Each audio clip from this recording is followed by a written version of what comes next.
belajar yakin kepada Allah ini nggak bisa sekaligus, bertahap. Bahkan bisa dibilang ini kayak proyek seumur hidup kita ya. Karena iman kita yang belum sempurna aja udah yazidu wa yanqus. Yazid mungkin cuma 1%, yanqusnya 50% gitu ya. Padahal iman baru 30%, jadi minus. Giliran ada masalah kayak nyalah-nyalahin Allah, meragukan kebesaran Allah, mulai mempertanyakan ketentuan Allah, sehingga kita cas lagi seminggu sekali, ngecas. Mudah-mudahan charging iman di dalam tongkrongan kita ini jadi fast charging, jadi cepat naikin iman kita kepada Allah. Karena memang akad kita dengan Allah itu adanya di sini. Kalau di sininya belum beres, masih ada ragu, berarti kita nggak punya akad apa-apa dengan Allah. Dan kalau nggak punya akad apa-apa dengan Allah, kita nggak bisa minta apapun kepada Allah. Nah, kita juga nggak percaya sama Allah, terus mau minta apa? Makin kuat imannya, makin kuat bondingnya dengan Allah, makin besar keajaiban dan kejutan yang Allah kasih dalam hidup kita. Iman level para anbiya, nanti munculnya mukjizat. Iman level para solihin, munculnya karomah. Iman level kita kalau yakin muncul maunah. Kalau imannya masih labil dan lebih sering ragunya daripada yakin, berarti kita nggak punya MOU apapun dengan Allah Subhanahu Wa Taala. Sehingga kalau nggak punya MOU, nggak akan berlaku janji makhraja rizki min haitsu la yahtasib yaj'al lahu min amrihi yusra. Itu kan hanya berlaku buat siapa? Orang yang yakin kan? Wa may yattaqillah yaj'al lahu makhraja wa yarzuqhu min haitsu la yahtasib. Wa may yattaqillah yaj'al lahu min amrihi yusra. Wa may yattaqillah yukaffir anhu sayyi'atihi wa yu'zim lahu ajra. Jadi cuman kalau kita takwa kepada Allah, dan salah satu di antara makna takwa iman. Karena takwa ini judul besar. Kalau di breakdown, akarnya adalah iman, pohonnya adalah taat, buahnya adalah rahmat, ampunan, kebaikan, banyak buahnya. Tapi akarnya iman. Alam tara kaifa daraballahu mathalan kalimatan thayyibah asluha thabit wa far'uha fis sama tu'ti ukulaha kullahinin biidzni rabbiha asluha thabit. Kata sebagian besar ulama tafsir tentang asli dari asluha thabit. Aslul itu jadi bahasa Indonesia, asal jadi asal. Kan bahasa Arabnya asl atau aslu. Asal terus jadi bahasa Indonesianya karena nggak bisa bilang asal, jadi asal. Asal-asalan. Asluha, asalnya thabit, akarnya kuat. Dan apa akar dari kalimat itu? Akarnya adalah iman. Akarnya adalah iman. Far'uha, cabangnya, pohon sampai cabang-cabangnya menjulang ke langit. Maksudnya ketaatan, istiqomah, komitmen, dawam, konsisten. Itulah pohon dan cabang-cabangnya. Terus tu'ti ukulaha kullahinin bi'izni rabbiha. Buahnya, ukulaha, hasilnya itu adalah kebaikan hidup, ampunan dosa, rahmat, berkah, pertolongan, kejutan-kejutan, itu buahnya. Tetap aja asalnya adalah, bibitnya adalah iman. Makin kuat akarnya, makin besar pohonnya. Makin besar pohonnya, makin banyak dahannya. Makin banyak dahannya, makin banyak pula buahnya ketika panen. Jadi itu analogi yang sangat sederhana tapi dalam. Jawami'ul kalam. Bisa ditafsirkan dari berbagai macam dari berbagai macam angle.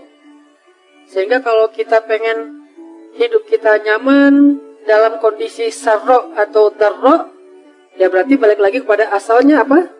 Ajaban li amril mu'min. Balik lagi kepada iman.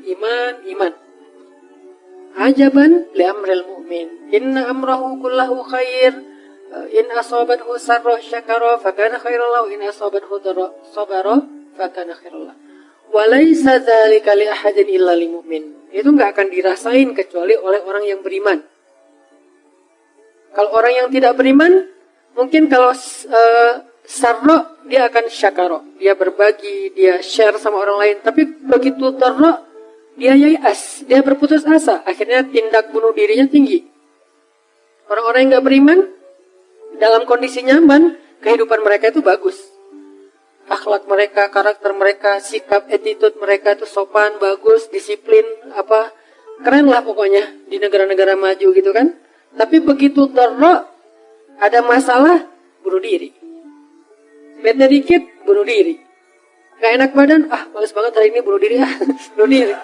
Jadi terlalu rapuh gitu. Kenapa terlalu rapuh? Karena kata Nabi, walaisa dzalika li ahadin illa lil mu'min. Karena dia nggak beriman, sehingga nggak ada yang dipegang sama dia ketika dia mau jatuh. Jatuh aja. Makin tinggi dia mendaki, pas jatuh ya makin parah nasibnya. Karena kenapa? Karena ketika dia jatuh, dia kehilangan banyak hal. Karena dia ngedakinya udah tinggi. Misalnya karirnya bagus, tiba-tiba ada masalah, akhirnya dia stres banget, bunuh diri, loncat dari gedung, tabrakin diri ke MRT misalnya, dan segala macam lah. Kasus-kasus bunuh diri yang tinggi di negara-negara itu. Kenapa? Walaisa dzalika li ahadin illa li mu'min. Kalau kita juga kayak gitu, walaupun kita nggak punya orang mukmin, wa ma hum bimu'minin fi qulubihim marad, ada masalah di hati mereka. Masalah apa? Raib, keraguan. Masalah apa? Syak, nggak yakin sama Allah Subhanahu wa taala. Atau masalah apa? Adzannina billahi dhanna saw, berburuk sangka kepada Allah Subhanahu wa taala. Nauzubillah min dzalik. Sehingga kita cas lagi iman. Dan dengan analogi-analogi yang tadi saya sebutin. Di antara analoginya misalnya, kalau kita datang ke sebuah smart city, kita merasa nyaman. Satu, nggak khawatir kesasar. Kenapa kalau di smart planet kita nggak merasa nyaman? Bukankah bumi ini smart planet dibandingkan dengan planet-planet yang lain? Kenapa? Karena Allah sudah membuat sistem di bumi ini udah paling smart, udah ketimbang dengan planet yang lain. Kalau misalnya kita diberikan kesempatan tinggal di planet yang lain, kita bakalan lebih effortnya tuh habis-habisan. Mungkin nggak akan survive. Kenapa? Karena bukan smart planet. Bumi ini smart planet satu-satunya mungkin di jagat raya yang luar biasa besarnya ini. Dan Allah tempatkan kita di sebuah smart planet yang udah disediakan segala macam, sistemnya tuh udah keren banget. Semuanya jadi mudah buat kita, kan mudah banget kan? Berjalanlah kalian di muka bumi, carilah karunia Allah dan segala macam. Allah mudahkan untuk kalian. Tidak ada satupun hewan melata yang jalan pakai perut kecuali Allahi rizquha, Allah yang menjamin rezekinya. Berarti kan sistem kehidupan di planet kita itu udah paling smart. Kalau di smart city aja yang dibikin sistemnya oleh manusia kita tenang. Kenapa? Karena udah smart, nggak mungkin kesasar dong. Petunjuknya tuh kadang-kadang kita bisa, kalau kita pakai SIM internasional, kita bisa nyetir tanpa merasa khawatir kesasar karena petunjuk arah lalu lintasnya itu udah jelas banget. Nyetir aja sendiri di luar negeri. Yang penting SIM-nya SIM internasional, misalnya di beberapa negara yang masih menggunakan SIM internasional. Jalan, kenapa kok nggak khawatir kesasar? Pertama, udah ada smartphone. Kedua, tinggalnya di smart city. Ketiga, orang yang ada di sana semuanya smart citizen. Yang kalau kita nanya, mereka ngejelasin dengan baik, dengan senyum, dengan ramah, humble. Smartphone, smart city, smart citizen, smart car lagi kadang. Di situ udah ada. Nggak usah pakai smartphone, kalau habis baterai udah ada di situ juga Google Map-nya. Dan mobilnya juga udah disetting, nggak boleh lebih dari 80 km per jam. Kalau kecepatan, dia pasti akan stabil sendiri. Udah smart semuanya kan, nyaman ya. Jalan kemana-mana, makan, segala macam, udah ada petunjuknya. Allah menempatkan kita di smart planet dengan bahasa apa? Alam yajidka yatiman fa'awah wa wajadaka dhallan fahada wa wajadaka ailan fa'aghna. Bukankah Allah mendapatimu dalam keadaan sendiri? Sendiri ini jangan selalu diterjemahin itu ya. Sendiri di sini artinya nggak punya teman atau mungkin nggak punya kenalan. Alam yajidka yatiman, sendiri banget. Fa'awah, Allah datangkan keluarga. Dan keluarga di sini bukan cuma status, tapi dengan ikatan kasih sayangnya. Tiba-tiba ada seseorang yang paling mencintai kita, lebih daripada dirinya. Siapa? Ibu. Allah utus ibu untuk kita. Allah utus ayah untuk kita. Allah utus keluarga untuk kita. Allah utus pasangan untuk kita. Bertahap. Pertama ibu dulu. Kemudian ayah. Kemudian sahabat. Sahabat dari geng SD atau TK, SD, SMP, SMA. Kan itu geng kita banget tuh. Yang sama kita tuh udah akrab banget, baik banget, setia banget. Kadang-kadang ribut sedikit tapi kesetiaannya luar biasa. Kadang-kadang mereka berkorban untuk kita. Fa'awa. Dan nanti lebih keren lagi dikasih pasangan halal. Fa'awa. Bukankah Allah yang mendatangkan mereka satu persatu? Bahkan kadang-kadang cara-cara Allah mendatangkan itu ajaib banget. Cerita-cerita orang yang ketemu dengan jodohnya, dengan pasangan halalnya kan luar biasa ya. Fa'awa. Lalu didatangkan anak. Sehingga apa? Ketika kita tua, anak kita yang akan merawat kita. Ketika kita masih kecil, ibu kita yang merawat kita. Jadi tetap aja ada fa'awa, fa'awa, fa'awa di awal, fa'awa di tengah, fa'awa di akhir. Terus saja kayak gitu. Kalau kita masih on the track ya. Karena kalau kita melencang nanti kita sendiri yang nggak dapat tempat ya, orang yang akan menjaga kita. Kayak misalnya sebutlah yang saya pernah datang aja ya. Negeri lain saya nggak tahu. Kayak di Jepang. Orang-orang yang sudah usia lanjut ditaruh di mana sama anak-anaknya? Di panti jompo. Kenapa? Karena anak-anak di Jepang itu nggak sanggup merawat dan merawat orang tuanya, sehingga mereka lebih rela membayar para perawat daripada ngerawat sendiri. Rata-rata kenapa banyak perawat Indonesia di Jepang? Karena Jepang ini butuh banyak perawat untuk orang-orang jompo. Dan ada gap antara usia muda dengan usia tua. Mungkin sekitar 10 tahun lagi Jepang akan krisis anak muda. Beda dengan Indonesia, malah bonus demografi. Kalau di sana malah minus. Sehingga banyak dari Indonesia dibawa ke Jepang untuk jadi perawat buat panti jompo salah satunya. Kenapa? Orang Jepang nggak punya kemampuan merawat orang tuanya. Dan emang mungkin udah hilang moral itu ya. Jadi nggak beban lagi, nggak ngerasa malu kalau orang tuanya ditaruh di panti jompo. Kalau di kita kan masih ada beban moral ya. Naruh orang tua di panti jompo kayak aib. Wah, nggak ngerawat orang tua. Anak yang durhaka kan gitu kan. Kenapa? Masih fa'awah. Ketika fa'awah ini dicabut, satu, pas lahir nggak ada ibu. Tapi karena dia malaikat kecil, Allah ganti dengan ibu angkat. Allah ganti dengan orang tua angkat. Fa'awah dicabut, teman satu persatu hilang. Yang datang bukan teman, tetapi orang yang memanfaatin kita. Yang dekat dengan kita karena ada maunya.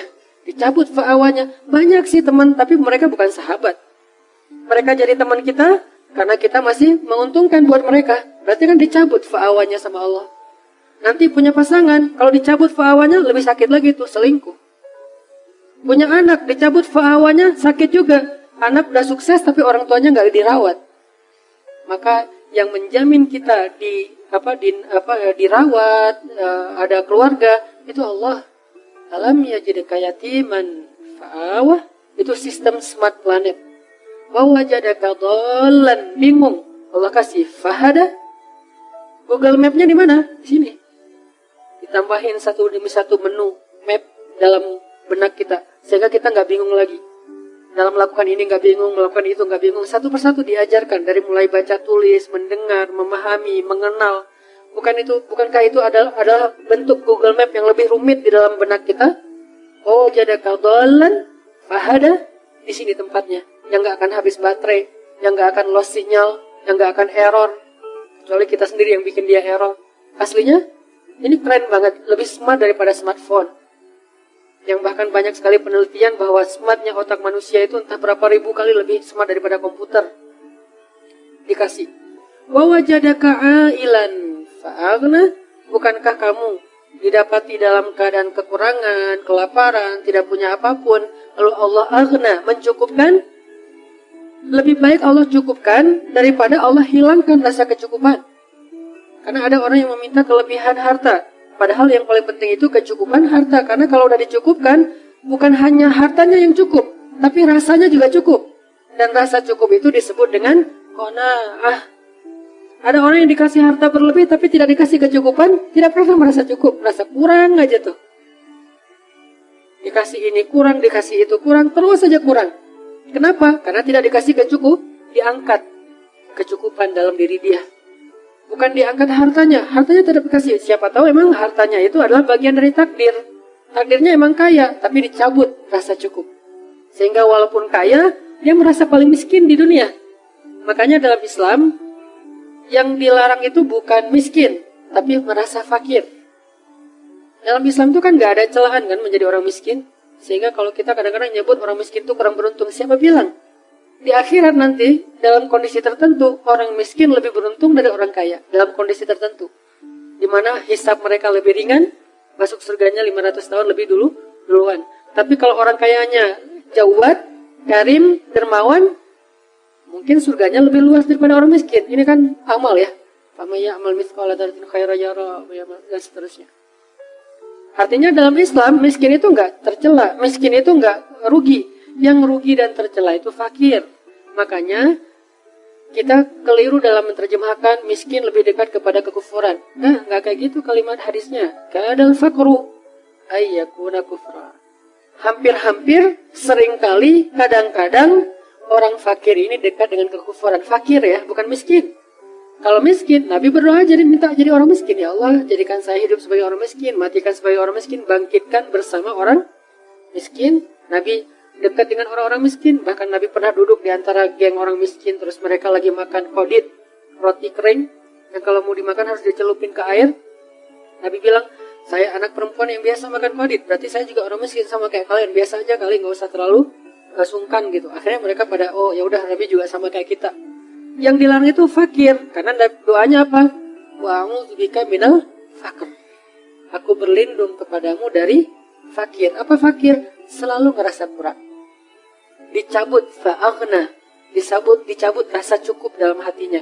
Dan bisa jadi orang fakir itu orang yang berlimpah harta. Bukan orang miskin, tapi orang kaya, tapi dia fakir. Fa'aghnanya dicabut. Sehingga dia selalu ngelihat orang yang lebih dari dia dalam urusan materi, dalam urusan dunia, dalam urusan harta. Sehingga akhirnya dia selalu merasa kayak kurang biasa aja. Mobilnya udah harga 500 juta, ngelihatnya yang 1,1 M. Dikasih 1 M, ngelihatnya yang harga 3 M. Dikasih 3 M, ngelihat yang punya pesawat pribadi yang harganya ratusan M. Udah punya pesawat, ngelihat yang punya kapal pesiar pribadi yang harganya sekian triliun. Nah, kan pernah selesai kalau kayak gitu. Dia jadi pengusaha. Pengusaha misalnya dia udah kayak punya beberapa produk gitu. Ngelihat orang lain yang usahanya lebih gede dari dia, yang bikin perumahan. Udah bikin perumahan, ngelihat orang lain yang bikin tol. Udah bikin tol, ngelihat orang lain bikin bandara. Udah bikin bandara, ngelihat orang lain punya pulau.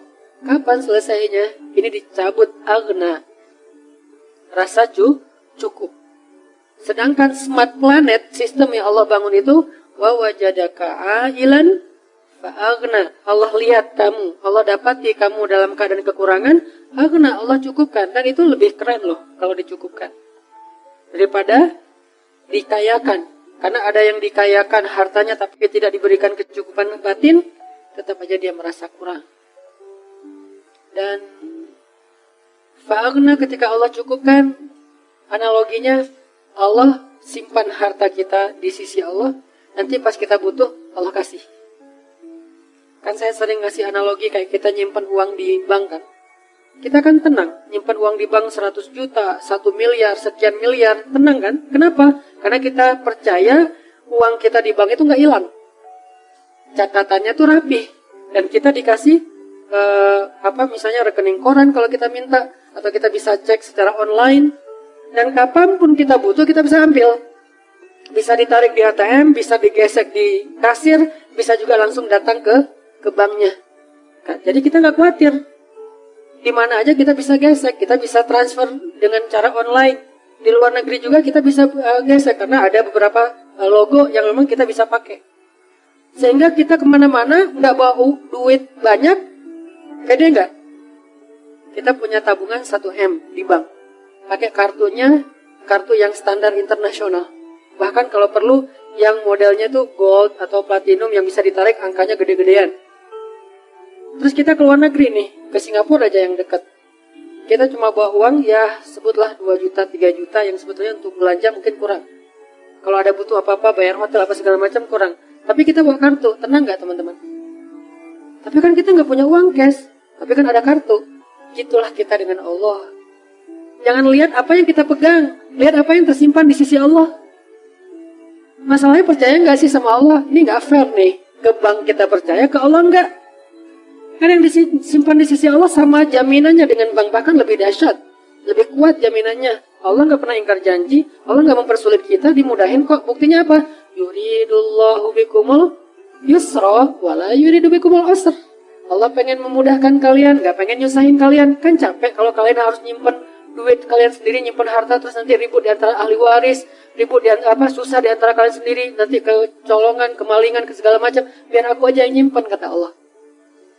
Masalahnya kita kalau disimpan Allah kayak suka ragu gitu. Akhirnya kita khawatir, gimana ya nanti kalau sakit nggak ada uang? Ada di Allah.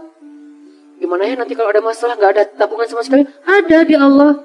Iya kan? Tapi kan tetap harus ada cashnya. Nah ini nih poinnya nih, nggak fair. Kalau kita ada uang di bank dengan kartu doang, kita nggak ngomong kayak gitu. Gimana ya keluar negeri nggak bawa uang sama sekali, kan ada kartu. Oh ya udah, ya aman lah kalau kayak gitu, tinggal digesek. Kok ke bank bisa gitu, ke Allah nggak bisa gitu? Nggak fair. Kalau nggak fair, itu bukti bahwa iman kita tuh sebetulnya tuh nggak kuat. Kalau kayak gitu ya gimana kita mau dapat surprise dan miracle dari Allah? Jadi nggak apa-apa kita nggak pegang banyak. Tapi begitu butuh tinggal gesek. Geseknya gimana? Tinggal gini doang. Lebih gampang daripada kita ke ATM. Belum lagi nanti ternyata di ATM itu cuma bisa transfer, nggak bisa narik karena habis duitnya. Belum lagi ATM-nya ada yang error.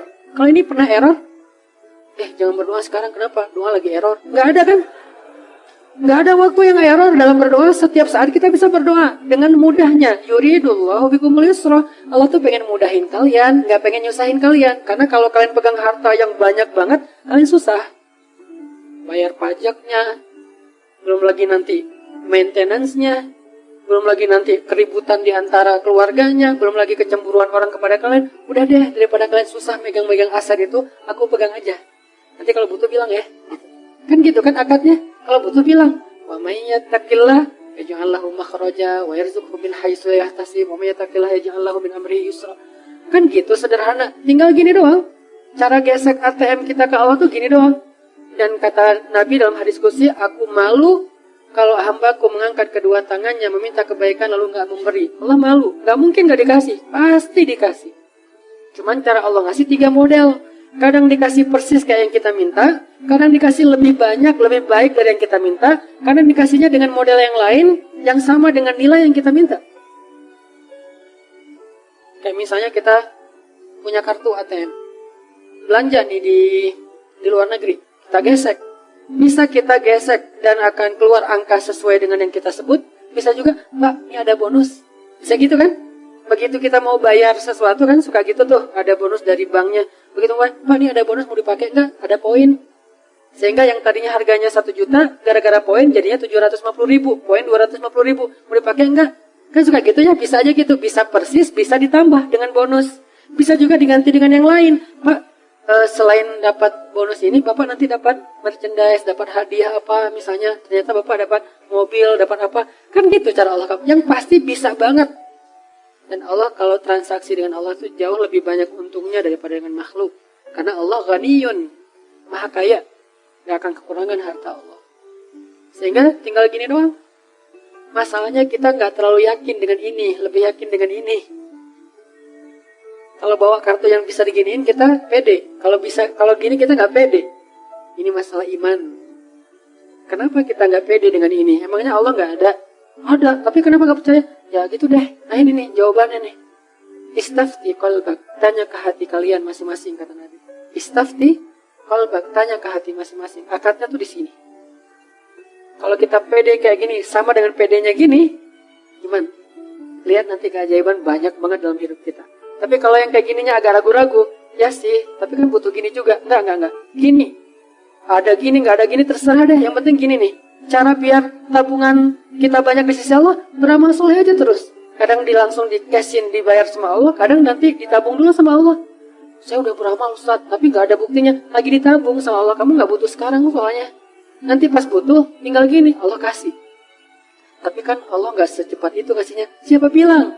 Manusia aja bisa instan, masa Allah gak bisa? Jangan sampai kita menganggap manusia bisa lebih dari Allah. Ini bukan teori rububiyah, uluhiyah, asma dan sifat. Ini praktek langsung ke dalam hati kita.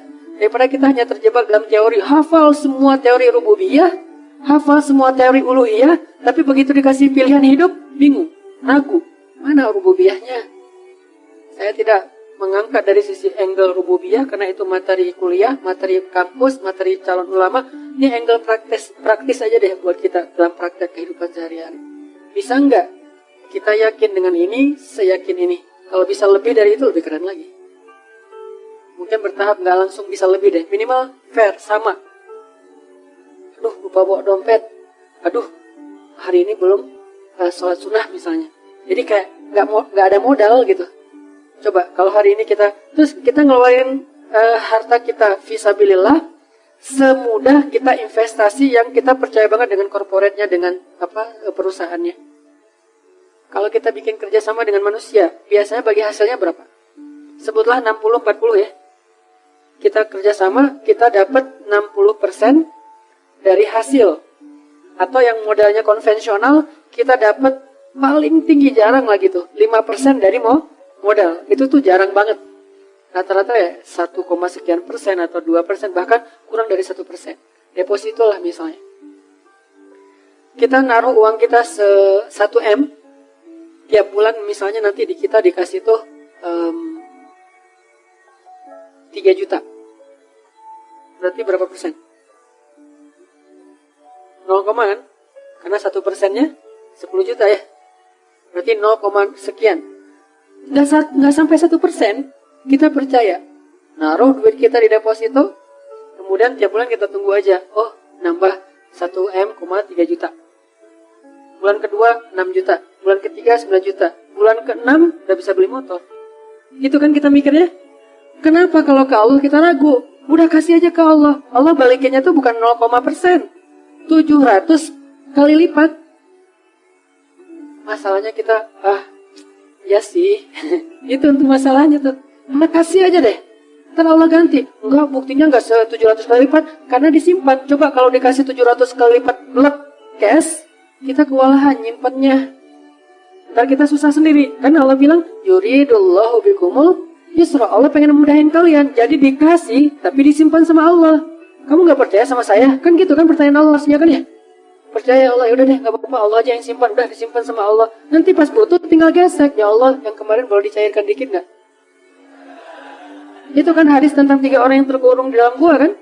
Ya Allah, dulu saya pernah gini, dulu saya pernah gini, dulu saya pernah gini. Boleh gak saya minta sekarang balasannya? Kalau engkau ridho, Allah balas. Itu hadis sahih. Berarti boleh dong kita beramal terus ditabung di sisi Allah. Nanti someday ketika kita butuh, kita tinggal bilang dengan bahasa kita.